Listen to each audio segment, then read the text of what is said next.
नमस्कार.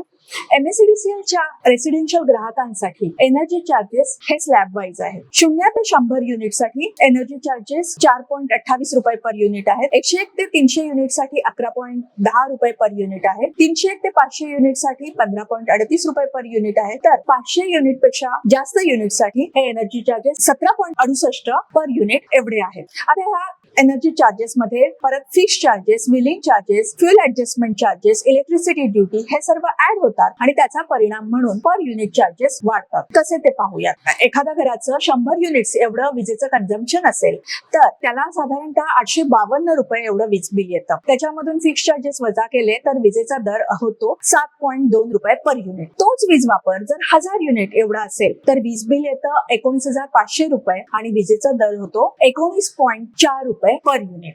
Residential housing सोसायटीमध्ये विजेचा वापर हा साधारणतः 1000 युनिट पेक्षा जास्तच असतो. त्याच्यामुळे खूप महागड्या दराने म्हणजे 19 रुपयापेक्षाही जास्त 19 रुपये ते 23 रुपयापर्यंतच्या जास्त दराने वीज खरेदी करावी लागते. त्याच्यामुळे खूप मोठी रक्कम दर महिन्याला वीज बिलापोटी खर्च होते. यावर उपाय काय? यावर उपाय आहे सोलार पॉवर प्लांट इन्स्टॉल करणे. सोलार पॉवर प्लांट इन्स्टॉल केला तर जवळजवळ 90 ते 95% एवढी दर महिन्याला विजेच्या बिलामध्ये बचत होऊ शकते. जर योग्य साईजचा आणि योग्य डिझाईनचा सोलार पॉवर प्लांट इन्स्टॉल केला तर फक्त फिक्स चार्जेस एवढीच रक्कम वीज बिलापोटी ग्राहकाला भरावी लागेल. त्यामुळे अक्षरशः लाखो रुपयांची दर वर्षी वीज बिलामध्ये बचत शक्य होईल.